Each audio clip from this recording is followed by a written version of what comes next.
ನಮಸ್ಕಾರ ಎಲ್ಲರಿಗೂ, welcome to day 16 of our summer camp. ಇವತ್ತು ಡ್ರಾಮಾ ಸರ್ ಸ್ವಲ್ಪ ಲೇಟ್ ಬಂದಿದ್ದರಿಂದ ಸ್ವಲ್ಪ ಹೊತ್ತು ಡ್ಯಾನ್ಸ್ ಪ್ರಾಕ್ಟೀಸ್ ಮಾಡಿಸ್ತಾ ಇದ್ವಿ. ಡ್ರಾಮಾ ಸರ್ ಬಂದ ಮೇಲೆ ಫುಲ್ ರಿಹರ್ಸ್ ಮಾಡಿಸ್ಕೊಂಡ್ರು. ಹಾಗೆ ನಿನ್ನೆ ನಾವು ಮಾಡಿದ ಹೆಡ್ ಗೇರ್ಸ್ನ ನೋಡಿ ಖುಷಿ ಕೂಡ ಪಟ್ಟರು. ಸೆಕೆಂಡ್ ನಿನ್ನೆ ಥರ 2 ಟೀಮ್ಸ್ ಮಾಡಿ ಸ್ವಲ್ಪ ಜನನ ಗ್ಲಾಸ್ ಪೇಂಟಿಂಗ್ ಕಂಪ್ಲೀಟ್ ಮಾಡೋಕ್ಕೆ ಕಳಿಸ್ದೆ, ಇನ್ನು ಸ್ವಲ್ಪ ಜನನ ಗೇಮ್ಸ್ ಆಡೋಕ್ಕೆ ಇಡ್ಸ್ಕೊಂಡೆ. ಗ್ಲಾಸ್ ಪೇಂಟಿಂಗ್ ಅಂತೂ ಸಖತ್ ಇಷ್ಟಪಟ್ಟರು ಎಲ್ಲ ಮಕ್ಕಳು. ಹಾಗೆ ಔಟ್ಪುಟ್ ಕೂಡ ಸಖತ್ತಾಗಿ ಬಂತು. ಎಂಡ್ ಆಫ್ ದಿ ಡೇ ನಾವು ಖುಷ್, ಮಕ್ಕಳೆಲ್ಲರೂ ಖುಷ್.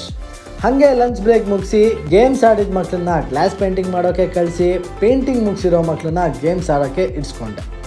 ಇವತ್ತಿನ games first ball bucket. Totally 5 balls ಕೊಟ್ಟಿದ್ದೆ ಮಕ್ಕಳುಗಳಿಗೆ. 5 ಬಾಲ್ಗಳಲ್ಲಿ ಎಷ್ಟು ಬಾಲ್ನ ಬಕೆಟಲ್ಲಿ ಹಾಕ್ತಾರೆ ಅಂತ ಒಂದು ಚಾಲೆಂಜ್, ಸ್ಮಾಲ್ ಚಾಲೆಂಜ್. ಕೆಲವು ಮಕ್ಕಳು 2 ಬಾಲ್ ಹಾಕಿದ್ರು, ಕೆಲವರು 3 ಹಾಕಿದ್ರು, ಇನ್ನು ಕೆಲವರು ಹಾಕಲೇ ಇಲ್ಲ. ಹಾಕಿಲ್ಲ ಅಂದ್ರೂ ಖುಷಿ ಮಾತ್ರ ಚೆನ್ನಾಗೇ ಪಟ್ಟರು. ಸೆಕೆಂಡ್ ಗೇಮ್ ಬಂದ್ಬಿಟ್ಟು dice balancing with the ice cream stick. Ice cream ಸ್ಟಿಕ್ನ ಬಾಯ್ಲ್ ಇಟ್ಕೊಂಡು ಅದ್ರ ಮೇಲೆ ಒಂದು ಡೈಸ್ ಇಟ್ಕೊಂಡು ಒನ್ ಸೈಡ್ ಫುಲ್ ನಡ್ಕೊಂಡು ಹೋಗ್ಬೇಕು, ಆ ಕಡೆಯಿಂದ ತಿರ್ಗಾ ವಾಪಸ್ ಈ ಕಡೆ ಬರಬೇಕು. ಒಂದು ಸೇಫ್ ಝೋನ್ ಅಂತ ಕೂಡ ಮಾಡಿದ್ದೆ. ಒನ್ ಸೈಡ್ ರೀಚ್ ಆದರೆ ಅದು ಸೇಫ್ ಝೋನ್. ಸೊ ಅಲ್ಲಿಂದ ಬರ್ಬೇಕಾದ್ರೆ ಮತ್ತೆ ಬಿಟ್ಟರೆ ಸೇಫ್ ಝೋನಿಂದ ಕೂಡ ಬರ್ಬೋದು ಅಂತ ಹೇಳಿದ್ದೆ. ಸೊ ಎಲ್ಲ ಮಕ್ಕಳು ಚೆನ್ನಾಗಿ ಮಾಡಿದ್ರು. ಆ್ಯಂಡ್ ಸ್ವಲ್ಪ ದೊಡ್ಡವ್ರಿಗೆ ಒಂಚೂರು ಡಿಫಿಕಲ್ಟ್ ಆಗಿರ್ಬೇಕಲ್ವಾ, ಅದಕ್ಕೋಸ್ಕರ ಸೆಕೆಂಡ್ ಟೈಮ್ ಏನು ಮಾಡಿದೆ, ಡೈಸ್ ಮೇಲೆ ಇನ್ನೊಂದು ಡೈಸ್ ಇಟ್ಕೊಳ್ಳೋದಕ್ಕೆ ಹೇಳಿದೆ. 2 ಡೈಸ್ನ ಬ್ಯಾಲೆನ್ಸ್ ಮಾಡಿಕೊಂಡು ಹೋಗಬೇಕು ಆ್ಯಂಡ್ ಅಲ್ಲಿಂದ ವಾಪಸ್ ಬಂದು ರೀಚ್ ಆಗಬೇಕು.